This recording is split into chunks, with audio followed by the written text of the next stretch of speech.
in all directions. Decoration for me. And this is the real carbonara. The only one. I know this is a noodle channel, but I'm in the mood for some pasta today. Specifically, carbonara. Not that off of ya. The pasta one. The Italian one. The one that won't get me killed by the internet mafias. The real deal. The one and only. Thanks to the power of internet exposure and, of course, the constantly raging Italians, the majority of us from outside of Italy nowadays finally understood what real, authentic Italian carbonara is. No cream, no ham, no mushrooms, no garlic, just eggs, pecorino romano, guanciale, and, of course, your usual salt and pepper. But will I say this plate of carbonara you see here is 100% authentic? Unfortunately, no. As a practicing Muslim, I can't for the life of me, and the afterlife of me, consume guanciale. I hope my Italian friends will understand. So instead of using guanciale or pancetta, which is another option I've seen some people use, I had to resort to halal-certified slices of cured brisket. Not the same, but hey, it's still salty and fatty, like the average PvP gamer, and delicious. That's good enough in my book. Other than this is as authentic as it can get. I use the whole egg with one extra yolk, black pepper, Italian MSG, if you know, you know. Then I fry up my chopped cured meats with a bit of olive oil, and in goes the spaghetti. Just 1 minute shy from al dente. The cheesy egg mixture goes in. A bit of tears of the pasta gods, all hail the pasta queen. No milk or cream or whatever, and worked my way on a wing and a prayer in hopes I don't scramble the eggs. Now, here comes the interesting part of this video. Are you saying authentic Italian carbonara is not interesting? No, don't put words into my mouth, you typical netizen. As a Southeast Asian, specifically a Malaysian born and raised, when you mention the word carbonara to us, this is what most of us will have in mind. Yeah, this is the notorious Filipino-style carbonara, aka the one with cream. And guess what? It's also a very common way carbonara is being depicted and served here in Malaysia. Heck, this is the only kind of carbonara most Malaysians know about, even till today. Don't believe me? Look at this. It's the kind of carbonara you'll be getting in most restaurants, even in hotels here in Malaysia. So, Italian tourists, mentally prepare yourselves. You've been warned. To make matters worse, or best, depending on your carbonara preferences, this is what you'll find in grocery stores here in Malaysia. Authentic Italian carbonara. Look at all the cream, the mushroom. And yeah, I'm totally being sarcastic and wage-beating at this point. Sorry, Italians. Yeah, this is crazy. I mean, look at this. Not even a single egg present in the ingredients. Hold on, it gets worse. Yum! Chicken-nara. Ooh, how about this one? Cheese-nara. What kind of cheese, you may wonder? That's a question no one should ever answer. Ooh, too far. Anyway, you get a point. Environmental factor. That's why so many Malaysians still think this is carbonara. And believe me when I say making this is as sacrilegious as it can get. For the Italians, that is. Butter, yes, butter. And garlic, saute. Guanciale, need to know her. Processed ham goes in. Mushrooms, because why not? Don't die yet, Italians. There's some more for you to see. Now, cream. That's right, you heard me. Cream!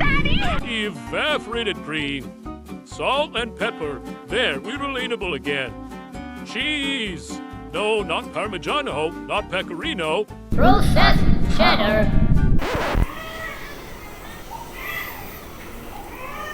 Y'all, the neighbor's baby's literally crying so hard right now.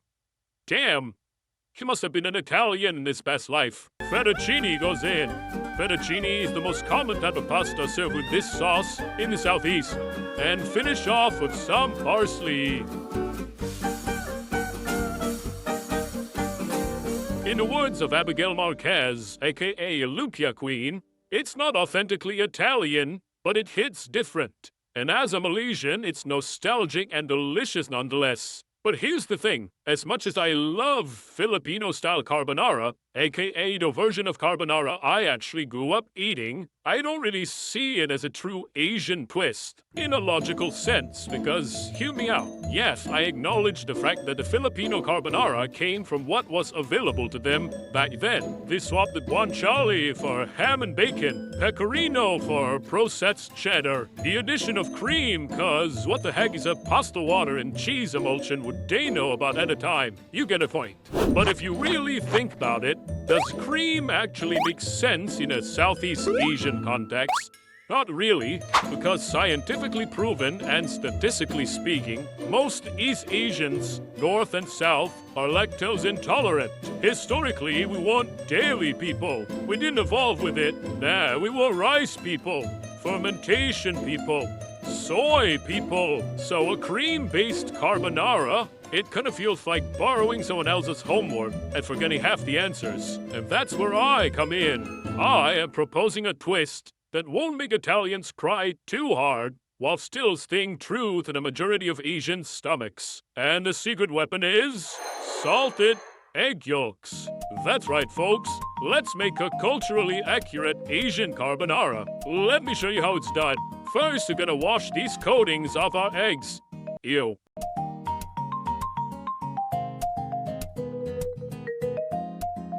Remember when I said the salted egg yolks? That's right, we're only gonna use the yolks. So what do we do with the egg whites? We'll just discard. Simple as that. Of course, you can also cook it and eat it because, well, you have free will, but you want to know what you don't have? Free healthcare. So I'd recommend otherwise. All the salt is concentrated on the whites. So trust me, it's not worth it. Now, we're gonna cook these salted egg yolks first. The best way is to steam it for 10 to 15 minutes. You can also bake it, but steaming is more traditional and makes it much easier to mash and dissolve into a sauce. Once that's done, we're gonna mash it into a paste. Best to do that while it's still hot. Ta-da! The Asian version of an egg yolk and pecorino mixture.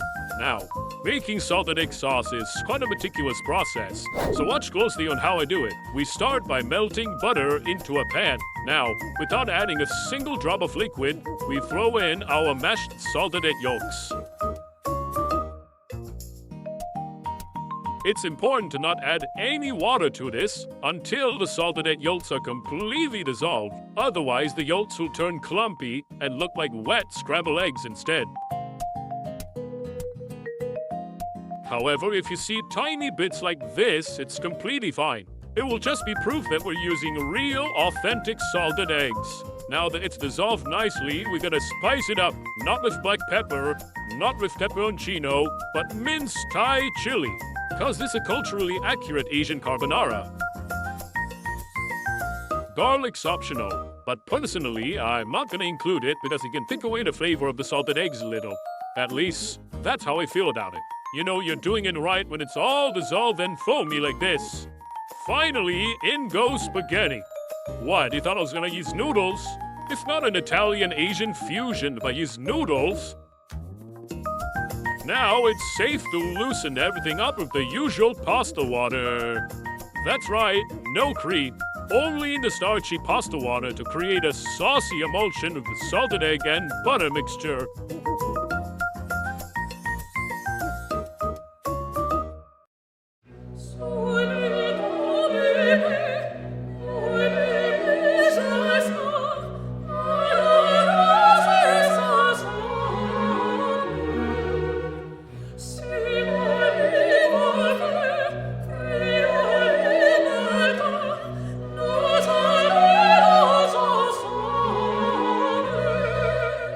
And voila! A plate of culturally accurate Asian carbonara, built on the same bones as the Italian classic, just dressed in a different flavor of tradition. Mangia mangia, or macanj. Bloody freaking delicious. It's bold, it's creamy, and it's unapologetically savory. If you want to add more ingredients into this dish, let's say mushrooms or ham or any kind of proteins or even the addition of cream or whatever, feel free to do so. I am just showing you the base canvas and you're free to modify it however you like, as long as the two vital ingredients are present: butter and salted egg yolks. That's it. Thank you very much once again, Noodle Fams, for hanging out with me. Whether you're Asian or Italian or just hungry, I hope you give this salted egg yolk spaghetti a try, and I will see you all in the near future. Ciao!